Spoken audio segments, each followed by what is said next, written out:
نحمده ونصلي ونسلم على رسوله الكريم اما بعد فاعوذ بالله من الشيطان الرجيم بسم الله الرحمن الرحيم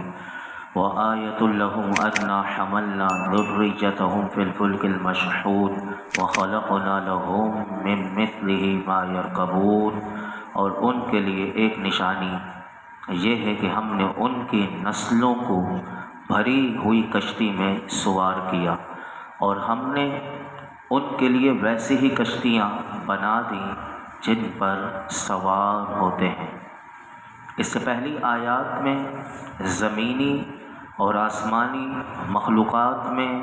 اللہ کی قدرت کے مظاہر کا ذکر کل آپ نے سماعت کیا تھا۔ اب آیت نمبر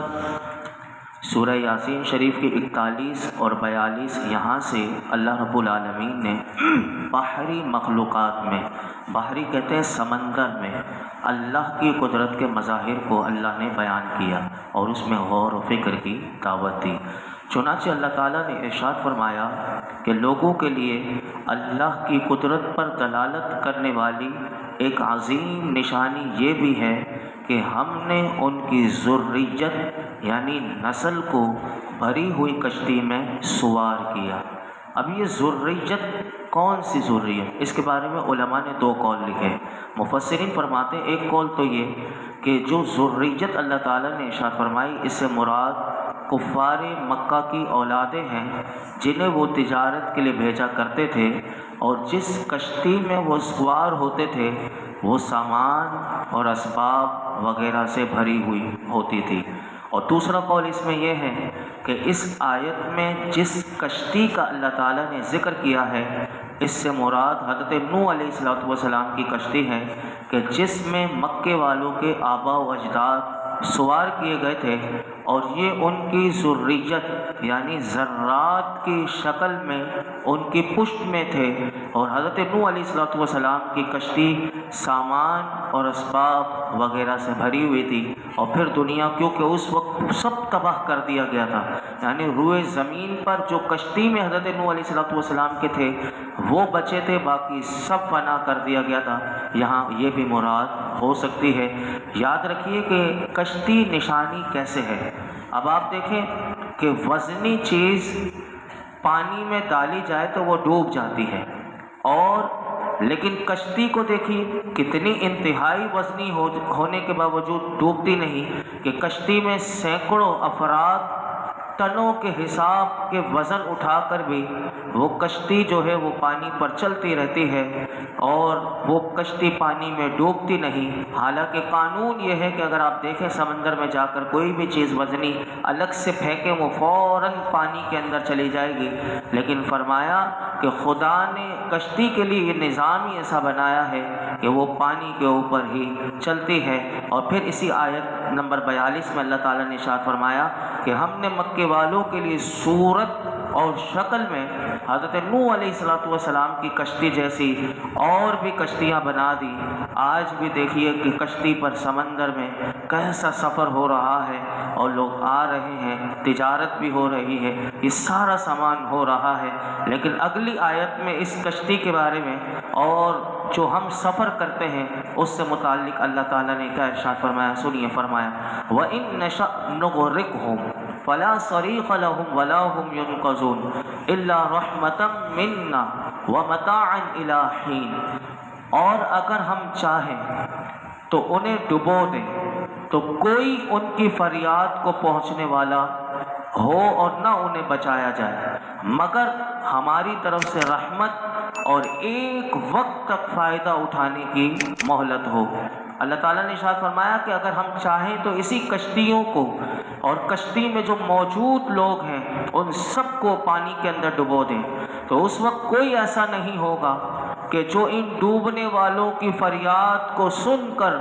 اور اس وقت ان کی مدد کرے، اور نہ ہی خدا کے حکم کے بعد لوگوں کو ڈوب کر مر جانے سے بچایا جائے گا۔ البتہ فرمایا دو صورتوں میں یہ لوگ بچ سکتے ہیں۔ نمبر ایک فرمایا کہ اگر ہم ان پر رحم فرمائیں تو بچ سکتے ہیں، اور فرمایا دوسری یہ کہ ان کی موت کا وقت نہ آیا ہو اور ان کی دنیا میں فائدہ اٹھانے کی مہلت ابھی باقی ہو، تو اس صورت میں یہ بچ سکتے ہیں۔ علماء فرماتے ہیں کہ دو باتیں ان آیات سے معلوم ہوئی۔ نمبر ایک کہ انسان اپنی حفاظت کے مادی اسباب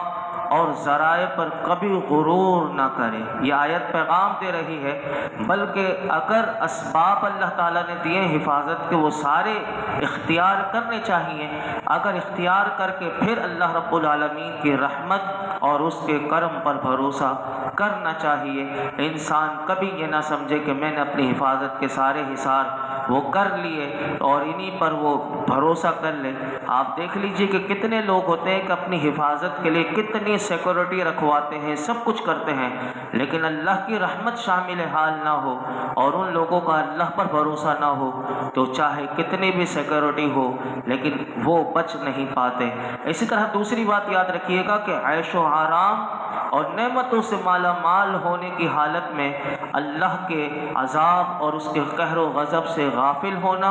اور بے خوف کبھی بھی نہیں ہونا چاہیے۔ دوران سفر تو انسان کو اس بات کا بہت خیال رکھنا چاہیے، کیونکہ چاہے سمندر کا سفر ہو یا زمینی سفر ہو انسان کو، یا فضائی سفر ہو، تینوں سفر ہو، تو فرمایا کہ انسان سفر کی حالت میں وہ بے خوف نہ ہو اور اللہ کے غیر و غضب سے وہ غافل نہ ہو، کیونکہ سفر کی حالت میں انسان کے حادثے کا شکار ہونے کے خطرات بڑھ جاتے ہیں۔ اور یہ بھی دیکھا گیا کہ لوگ اللہ سے غافل ہو کر موج مستی کرتے ہوئے سفر کر رہے ہوتے ہیں۔ آج جہاز میں دیکھ لیں، آج ٹرین میں دیکھ لیں، آج انسان یا روڈ کا سفر کر رہا ہو تو ہر اکثر وہ موج مستی میں سفر کر رہے ہوتے ہیں اور گانے اور ایسی چیزیں اپنی فلمیں دیکھ رہے ہوتے ہیں، فضائی سفر میں بھی اور ٹرینوں میں، کیونکہ وقت اگر کئی گھنٹوں کا سفر ہے تو آج موبائل نے لوگوں کے لیے یہ آسان کر دیا کہ فلمیں دیکھتے ہوئے، ڈرامے دیکھتے ہوئے، موج مستی کرتے ہوئے لوگ سفر کرتے ہیں اور سفر کر رہے ہوتے ہیں کہ اچانک ٹرین، بس وغیرہ حادثے کا شکار ہوتی ہے اور لوگ مر جاتے ہیں۔ اسی طرح بحری جہاز میں بھی سفر کرنے والے اچانک پتہ نہیں چلتا، اور اسی طرح سمندر کی وہ لپیٹ میں، طوفان کی لپیٹ میں آ کر وہ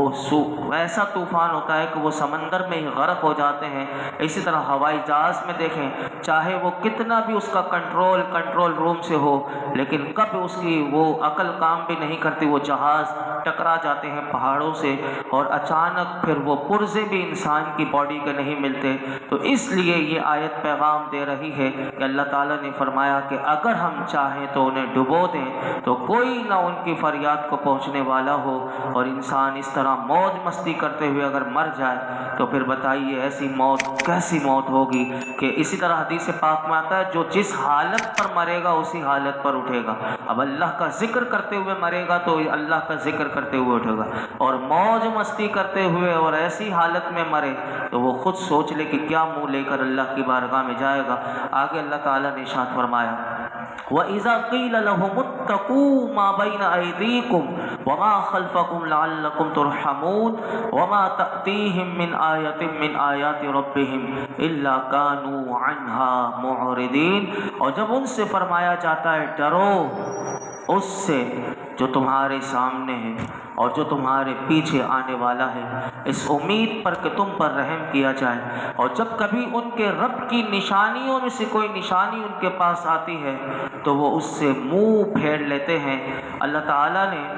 کفار کے بارے میں ارشاد فرمایا، اور یہ مسلمانوں کے لیے بھی ہے، کہ فرمایا کہ جب کفار مکہ کو اللہ کے عذاب سے ڈراتے ہوئے فرمایا جاتا ہے کہ تم اللہ کے عذاب سے ڈرو جو دنیا میں تم پر آ سکتا ہے، اور اس عذاب سے ڈرو جو آخرت میں آنے والا ہے، اور ایمان لے کر آ جاؤ تاکہ تم پر رحم کیا جائے اور تم عذاب سے نجات پا جاؤ، تو وہ اس نصیحت پر عمل کرنے کے بجائے فرمایا کہ وہ نصیحت سے منہ پھیر لیتے ہیں، اور ان کا کردار صرف یہاں تک محدود نہیں بلکہ وہ ایسے پتھر دل ہو گئے ہیں کہ جب ان کے پاس ان کے رب کی نشانیوں میں سے کوئی نشانی آتی ہے تو فرمایا یہ اس سے منہ پھیر لیتے ہیں، اور ان کا دستور اور طریقہ کار یہی ہے کہ وہ ہر آیت، ہر نشانی، ہر نصیحت کرنے والے سے روح گردانی کرنے والے ہیں۔ علماء فرماتے ہیں کہ اس آیت سے ہمارے لیے یہ پیغام ہے کہ مسلمانوں کو بھی چاہیے کہ مسلمان بھی جب اللہ اور اللہ کے رسول اور اطاعت کی اور فرمانبرداری کی بات کی جائے تو انہیں بچنا چاہیے، بدعملی سے، گناہوں سے اپنے آپ کو بچانا چاہیے۔ اگر نہیں کریں گے اور وہ بھی اسی طرح کافروں کا طرز عمل اختیار کریں گے جیسے کہ ہماری بھی، اگر ہم اپنا جائزہ لیں تو ایسا ہی لگتا ہے کہ جب ہمیں بھی اللہ کے عذاب سے ڈرایا جاتا ہے تو ایسا لگتا ہے کہ گویا کہ ہم اپنے عمل سے یہ ظاہر کر رہے ہوتے ہیں کہ جیسے کہ یہ نصیحت قرآن کی، حدیث کی، ہم اس سے اپنے کردار میں دیکھیں تو گویا کہ ایسا لگ رہا ہوتا ہے کہ ہم نصیحت سے منہ پھیر رہے ہیں اور اس کی کوئی پرواہ نہیں۔ ہم اللہ کی بارگاہ میں دعا کرتے ہیں کہ اللہ تعالی ہمیں ہدایت اور عقل سلیم عطا فرمائے، اور اللہ کا جو پیغام ہم سنتے ہیں یا کسی نصیحت کرنے والے کی نصیحت کو سنیں تو اللہ اس نصیحت کو قبول کرنے اور اس پر عمل کرنے کی ہمیں توفیق عطا فرمائے، اور قرآن حکیم سے اپنا رشتہ ہمیشہ اللہ مضبوط کرنے کی توفیق عطا فرمائے۔ الحمدللہ رب العالمین، والصلاة والسلام علی سید الانبیاء والمرسلین وعلی آلہ واصحابہ اجمعین۔ یا اللہ پاک جو کچھ سنا اس میں کوئی غلطی کوتاہی ہو معاف فرما، اپنی بارگاہ میں قبول فرما، نماز عشاء ادا اپنی بارگاہ میں قبول فرما، درود و سلام پڑھنا اپنی بارگاہ میں قبول فرما، درود و سلام کی برکت سے، درس قرآن کی برکت سے حضور کا سچا غلام بنا دے، حضور کی محبت عطا فرما، حضور کا عشق ہمارے دلوں میں راسخ فرما دے یا رب العالمین، حضور کی نگاہ کرم عطا فرما یا رب العالمین۔ آج تک ہم نے جتنی دعائیں کی ہیں آئندہ کریں گے سب دعاؤں کو قبول فرما، ہمارے والدین کی، میرے آقا کی تمام امت کی بے حساب مغفرت فرما، دنیا اور آخرت کی ساری بھلائیاں، کامیابیاں، عزتیں، نعمتیں، راحتیں، سکون عطا فرما، دونوں جہانوں کی ذلت اور رسوائی سے، قبر کے عذاب سے، محشر کی رسوائی سے، موت کی سختیوں سے ہمیں محفوظ فرما، پل صراط کے عذاب سے بچا، جہنم سے بچا، جنت الفردوس عطا فرما۔ وصلی اللہ تعالی علی